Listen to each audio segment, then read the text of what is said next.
Arratsaldeon eta ongi etorri azaroko ohiko udalbatza honetara. Hasi baino lehen, aipatu nahi dut, Belen Moreno zinegotziak bere botua PSeko Aritz Alkain ordezkariengan ordezkatu duela eta Txitxu Ruiz zinegotziak Imanol Goenaga EAJko ordezkariengan ordezkatu duela bere botua. Besterik gabe, hasiera emango diogu ohiko udalbatza honetan. Arratsaldeon. Lehenengo puntua 2025ko urriaren 23an egindako bileraren aktaren zirriborroa irakurri eta onartzea bidezkoa da. Hemen bidali zaizue korreo elektroniko bat zuzenketa batzuekin, korreoan agertzen dira zuzenketa horiek, eta hortaz gain agertzen da aktan bertaratutakoen artean Maider Lainet, hori akatsa da, beraz izango litzateke bidalitako korreo hortan dagoen akta, izen hori ezabatuta, aztergai dagoena. Behin zuzenketari horiek eginda, ez dakit norbaitek gehiago izango duken.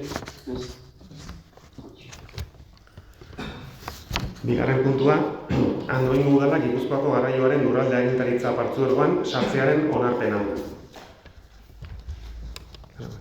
Bai, hemen aipatu ere bai, garraioaren lurralde agintaritzak hasiera batean adierazi ziola Andoaingo udalari bere ekarpena zela izan behar zuela 10.931,30 eurokoa, eta ondoren adierazi digute 5.620 eurokoa izan behar duela. Orduan, planteatuko litzatekeena da, hori irizpenean agertzen denez, zuzenketa gisa edo bozkatzea lehenbizi aldaketa hori, txertatzeko 10.931,30 euro beharrean 5.620 euro, eta bere kasuan hori onartuta, bozkatuko litzateke hasierako testu aldaketa hori.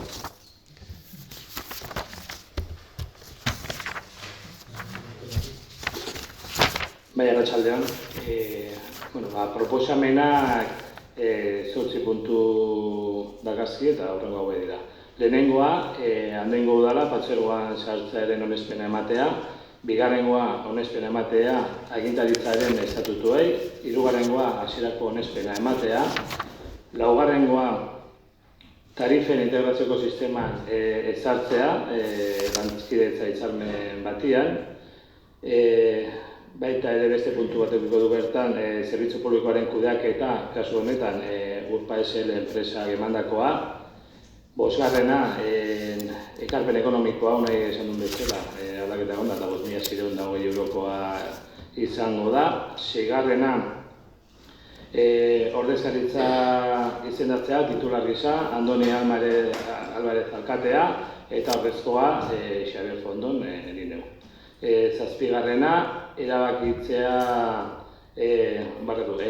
hau informazio publikoan jartzea, eta zortzigarrengoa, alkate lehendakariari beharrezkoa diren agiri publiko nahiz pribatuak sinatzeko ahalmena ematea. Ez dakit gai honen inguruan norbaitek. Bai, kaixo, arratsaldeon. Bueno, como siempre que hablamos del Iribus y de la integración en el sistema MUGI, desde el Grupo Municipal Socialista no nos queda nada más que mostrar nuestra satisfacción porque se hayan dado estos pasos, porque se hayan agilizado y ver que dentro de muy poco tiempo sea una realidad. Y en este sentido sí que queríamos hacer una reflexión cuando hablamos del Iribus y con las medidas que hemos adoptado en estos últimos meses con la gratuidad que propusimos para los niños y niñas de hasta 15 años, el ver a día de hoy el autobús urbano que prácticamente va completo y lleno en prácticamente todos sus viajes y hemos conseguido el objetivo que nos proponíamos y era fomentar el Iribus y esperemos que así se siga haciendo con la integración próxima en la MUGI.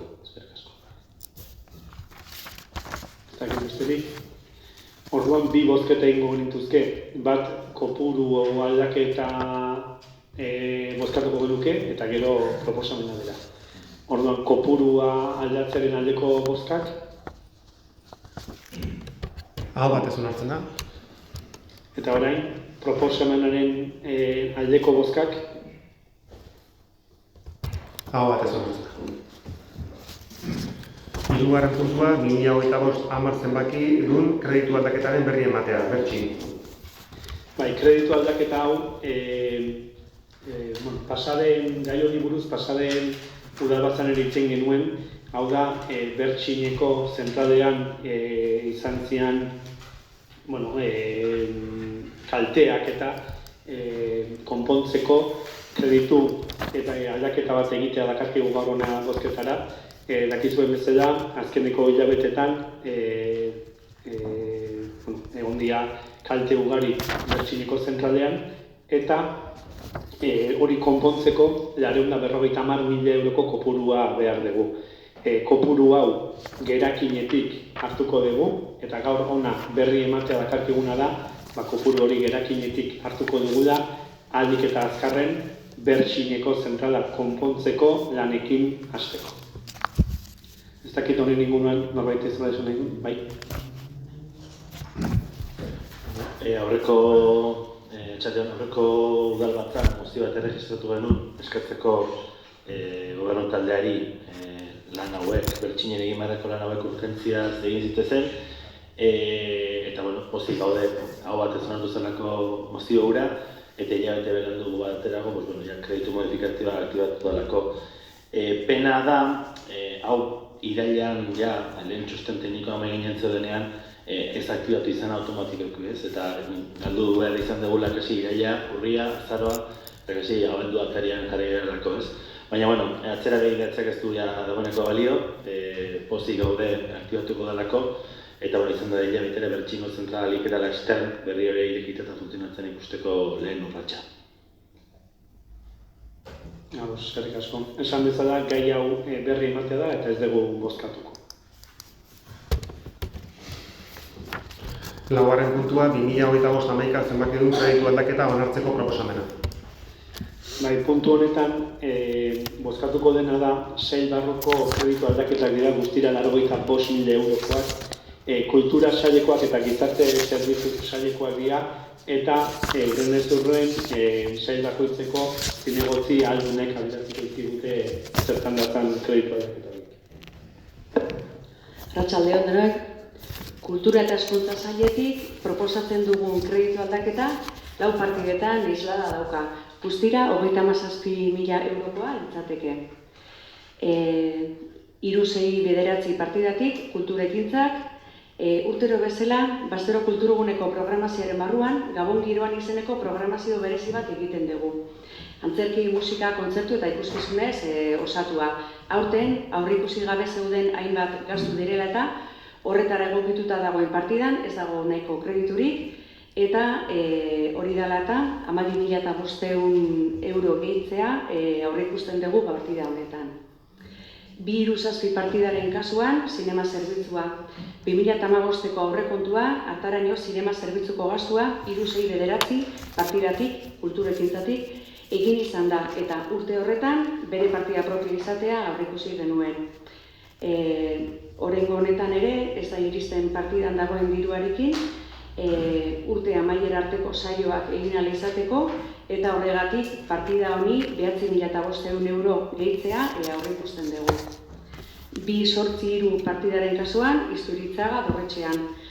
2025ko aurrekontuetan, Isturitzaga Dorretxean egin beharreko egitura azterketa alde batetik eta azterketa historiko ondarezkoa egiteko diru partida bat doitu genuen, 25.000 eurokoa.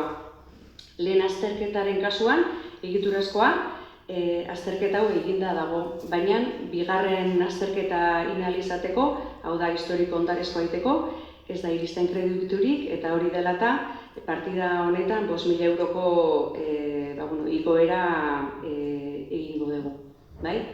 Eta bukatzeko 3-7 bat partida jaietako holtzen muntaketari dagokiona da.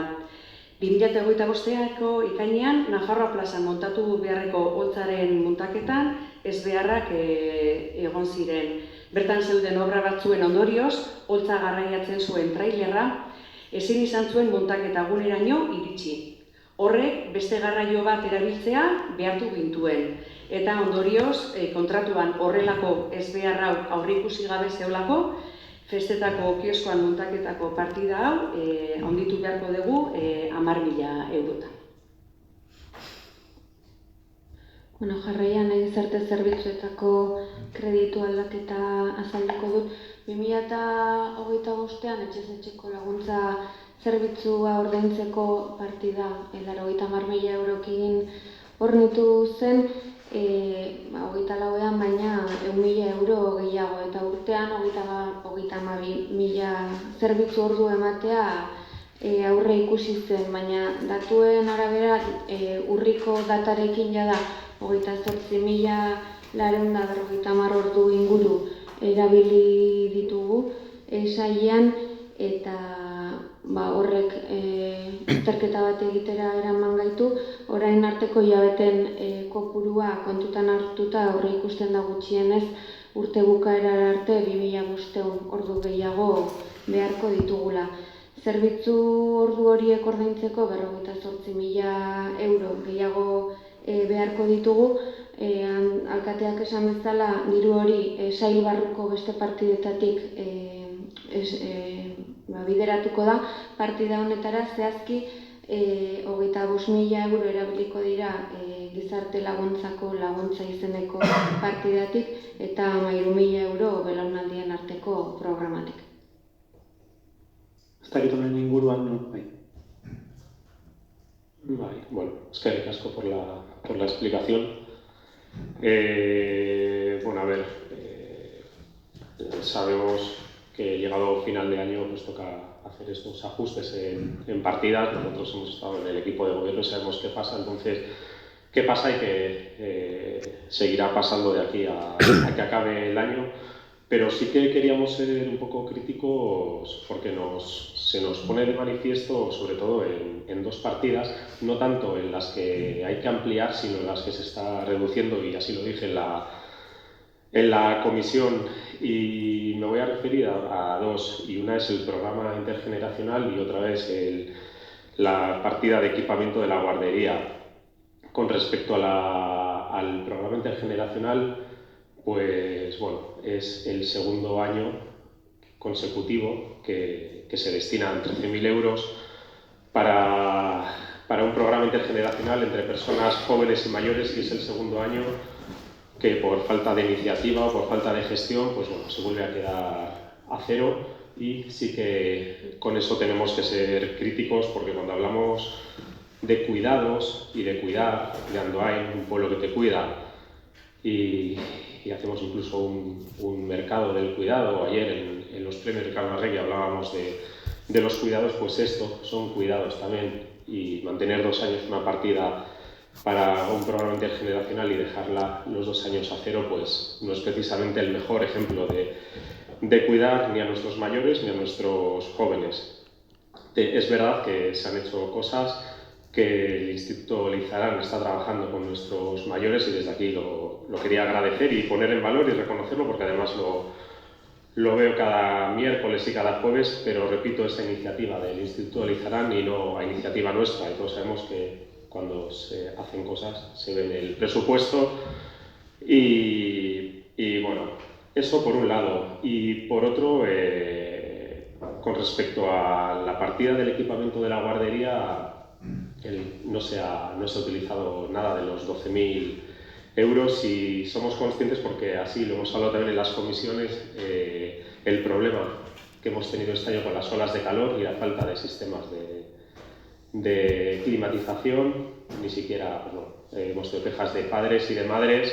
Aquí se ha debatido y creemos que era una oportunidad, como no teníamos dinero en la partida, teníamos presupuesto en la partida, y no entendemos y vemos que nos es incomprensible que no se haya utilizado para solucionar ese problema. Y sí que sabemos o entendemos que el equipo de gobierno está trabajando en los presupuestos del año que viene, y que por lo menos este importe, que esta vez se va a destinar a pagar otras partidas, o el Gabón Guiroan y este tipo de cosas, pues bueno, por lo menos que esa partida se aumente y podamos destinarla a la guardería que lo necesitan.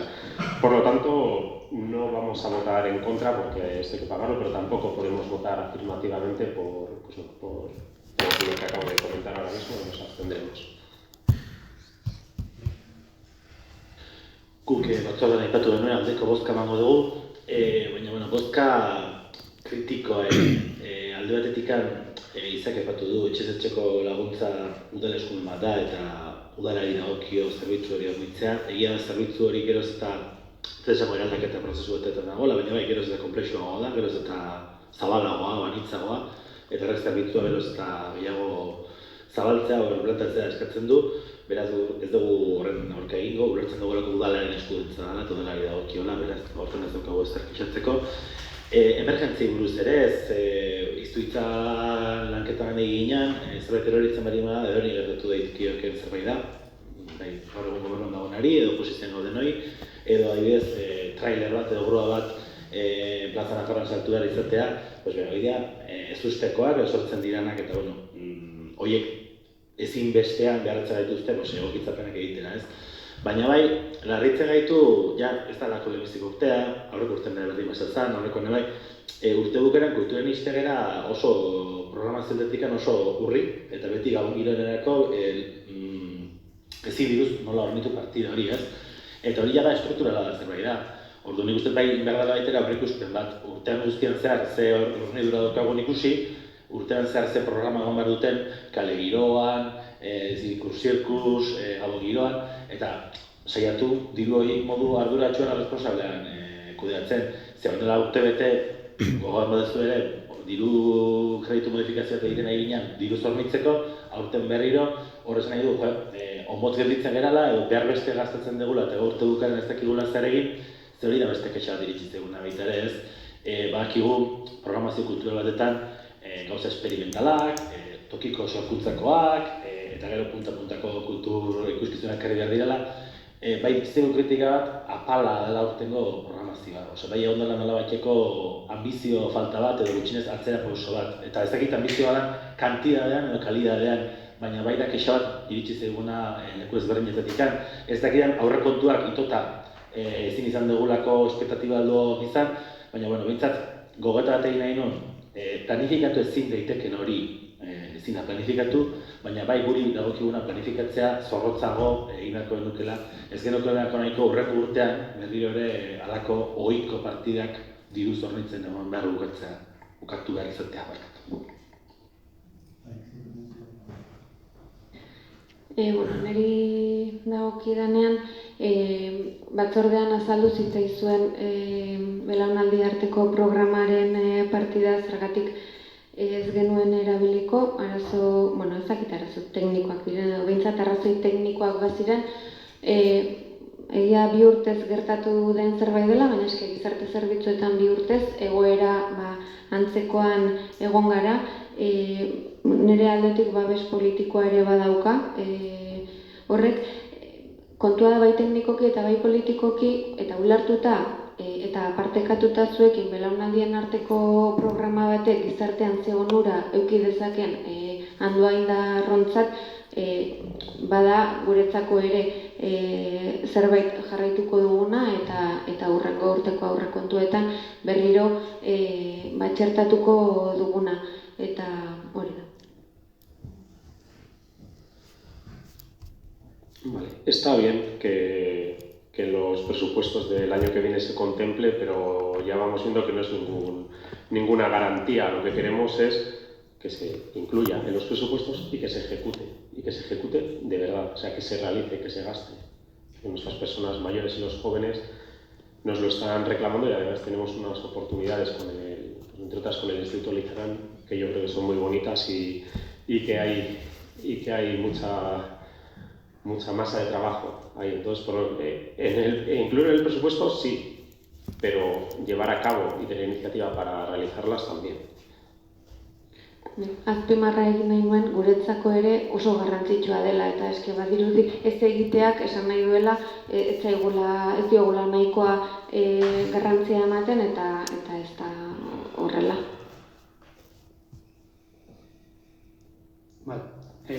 Gaia orduan bozketan jarriko genuke. Aldekoak, abstentzioak. Gehiengoz onartzen da. Bosgarren puntua, epe luzerako finantza eragiketa kontratatzeko esleipen proposamena.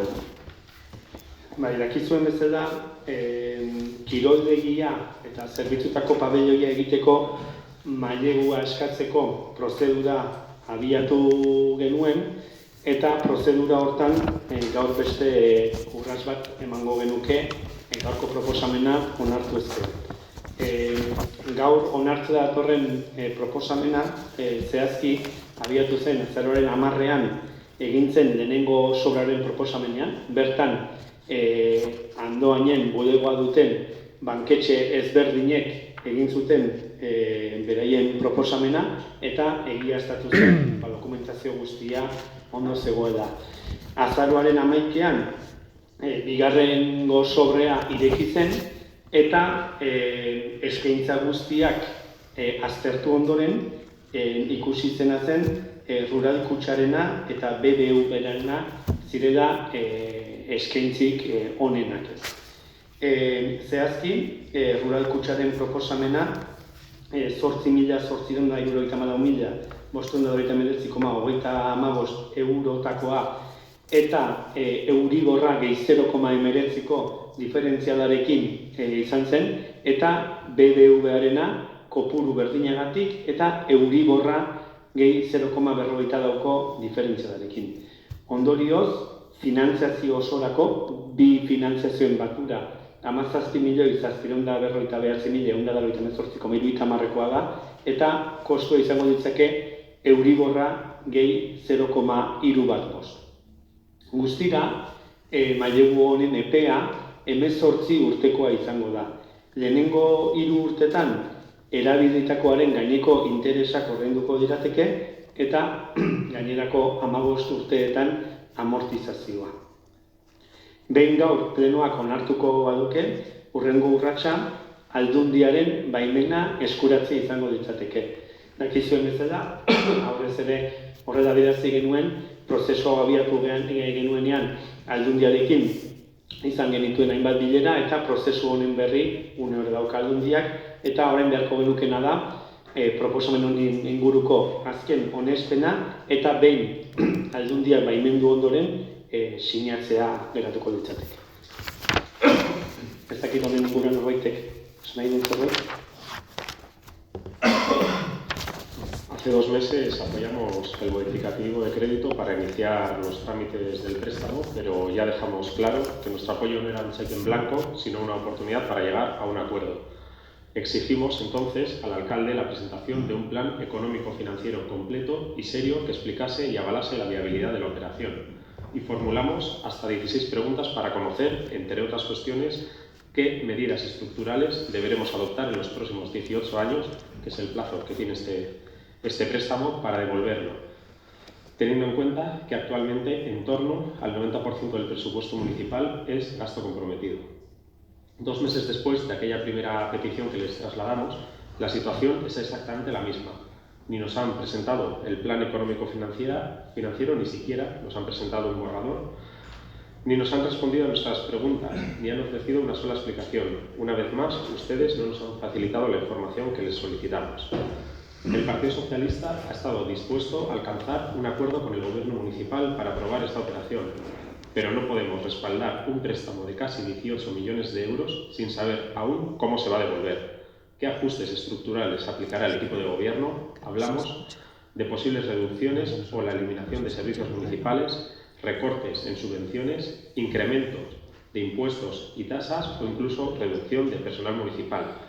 Y sobre todo, sin garantías de que el ayuntamiento mantendrá y de qué manera su capacidad de inversión para el resto de proyectos estratégicos del municipio. Porque hoy, sin datos que nos digan lo contrario, quedan en el aire proyectos esenciales para Andoain, como son la nueva biblioteca municipal, la renovación de las instalaciones actuales del polideportivo o la reurbanización de Gabriel Aresti y Ondarreta, solamente por citar algunos de los proyectos. Ya lo dijimos en septiembre y lo repetimos en octubre. Esto no va a estar a favor o en contra de la ampliación del polideportivo o del pabellón de servicios, proyectos que además, me gustaría recordar, se impulsaron en la pasada legislatura y que cuentan con todo nuestro apoyo. Esto va de confianza en la gestión económica y de responsabilidad. Y la responsabilidad exige seriedad, datos, planificación y transparencia. Hoy no hay nada de eso, pese a haberlo solicitado en numerosas ocasiones. Por eso, y pese al apoyo y a la mano tendida que hemos mostrado hasta ahora, hoy volvemos a actuar con coherencia. Porque, como ya advertimos, no vamos a avalar lo que no conocemos, ni lo que el alcalde no ha querido explicar ni a nosotros ni a la ciudadanía. Para el Grupo Municipal Socialista, asumir un préstamo de esta magnitud sin un plan económico financiero claro, riguroso y transparente sería una decisión imprudente y muy arriesgada. Y no estamos dispuestos a asumirla, porque hacerlo comprometería seriamente el futuro de Andoain. Y es que Andoain necesita certezas, no improvisaciones, y los andoaindarras tienen derecho a saber cómo les va a afectar este endeudamiento. Más aún cuando todos sabemos que el pago de esta deuda reducirá la capacidad de inversión municipal para los próximos 18 años a la mínima expresión.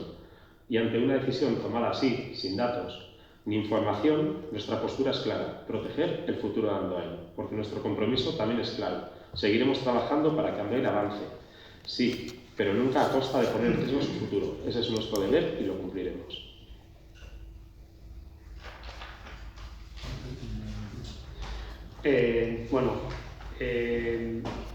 Mailegu honen bermeaz, garantiaz eta egokitasunaz berein iritzi emateko daude Aldundia, kontu hartzailea, Tribunal de Cuentas, badaude mekanismoak honen jarraipena egiten dutenak. Gu ari garena da Andoainentzat eta andoaindarrentzat estrategikoak diren bi egitasmoentzako mailegu bat eskatzen. Eta mailegu horrek ze ondorio izango ditun, gu ja hurrengo urterako aurrekontuarekin ari gara, eta neurri drastikorik ez da hartu beharko hurrengo urtean, eta ez dugu aurreikusten hemendik 2 urtera ere. Kontua da, noski ezingo dira egin nahiko lirateken egitasmo guztiak. Ezinezkoa da. Ez zuek, ez guk, eta ez hurrena etortzen denak ere. Baina kontua da, estrategikoak izan daitezken egitasmo horien barruan, gure ustez lehentasunezkoak direla kiroldekikoa eta zerbitzako pabelloia. Eta hurrenkera horretan, hurrengoa izango dira litzateke liburutegia. Orduan,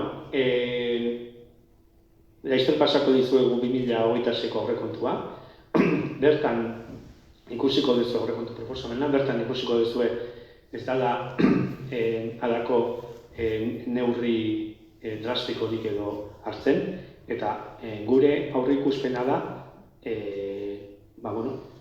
mailegu hauei aurre egitea herritarren bizi baldintzetan eraginik izan gabe, edo ahalik eta eragin gutxiena izan da.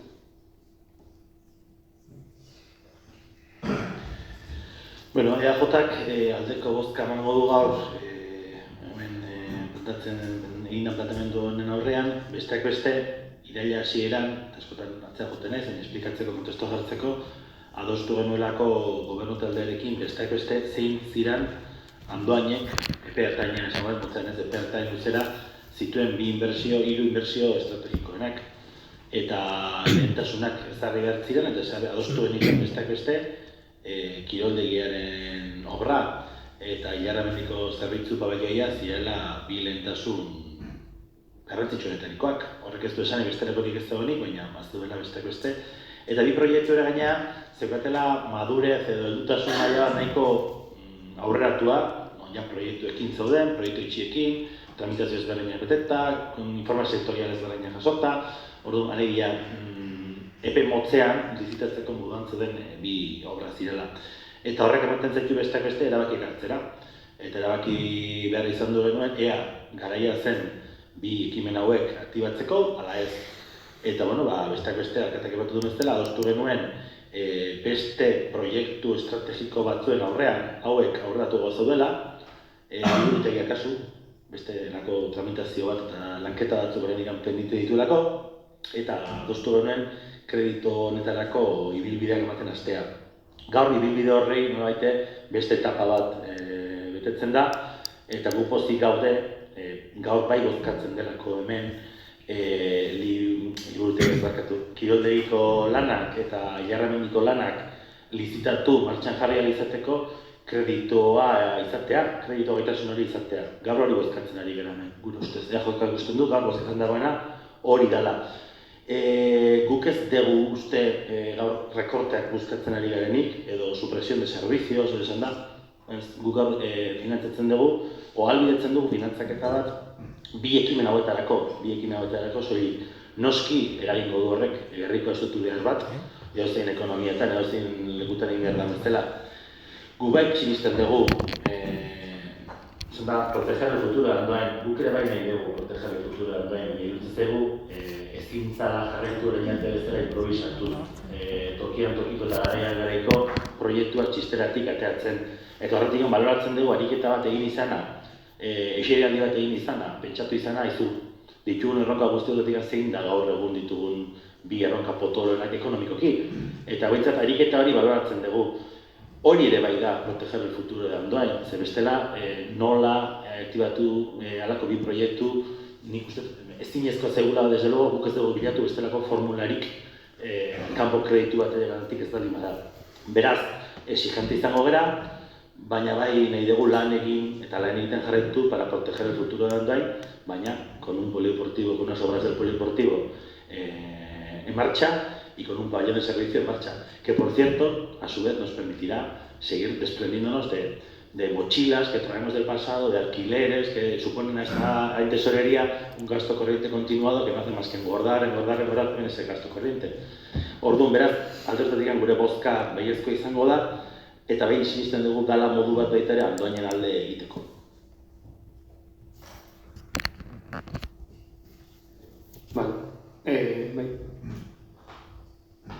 Bueno, aquí el señor alcalde nos habla de la Diputación, del Tribunal de Cuentas, de intervención, pero lo que no está en manos de esas tres administraciones, y sí en las suyas, es decir de dónde van a salir el 1,5 millón de euros que este ayuntamiento va a tener que pagar para hacer frente a este préstamo durante 18 años, 15 más 3 de carencia.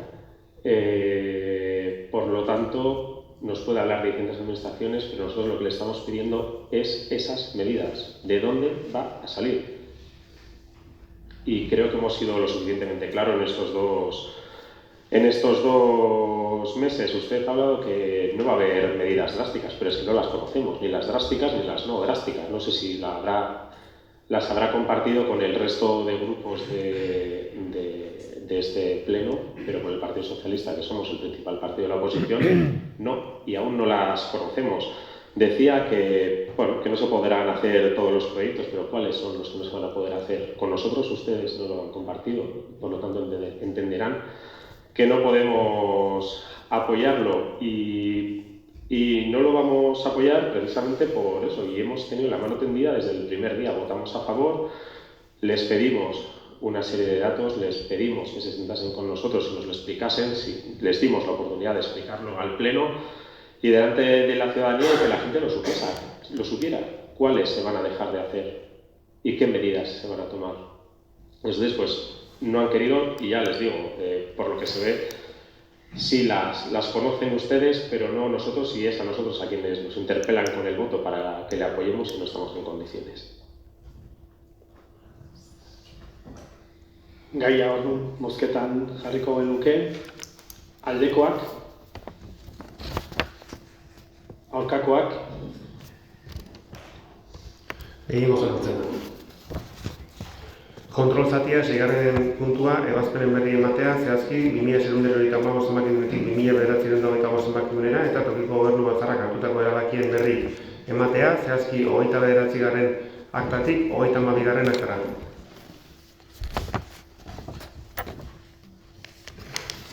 7. puntua, galderak, eskaerak eta proposamenak. Sí, bueno, nosotros queríamos preguntar acerca del desarrollo urbanístico del barrio de Etxebarrieta. Ya se están dando los primeros pasos, concretamente, bueno, hay una licencia de derribo para una serie de portales Sabemos que se ha puesto en marcha el derribo, pero queríamos saber en qué plazos estamos manejando. Ha habido algún tipo de contratiempo, somos conocedores de ello, pero a día de hoy, ¿qué plazos estamos manejando? Eskerrik asko. Bueno, kontua da, hor dakizuen bezala, eremu hori landuko duenak edo bazuen etxe horiek ereisteko baimena, baina etxeak ereisten hasi zienean amiantoa azaldu zen, eta amiantoa azaltzen den eraikinetan beste prozedura bat edo beste protokolo bat landu behar izaten da eraisteko etxe bizitza horiek edo ere guk esku artean daukagun egutegien arabera hurrengo astetan, hurrengo urtea bukatu baino lehenago, hasiko dira ereisten etxe horiek.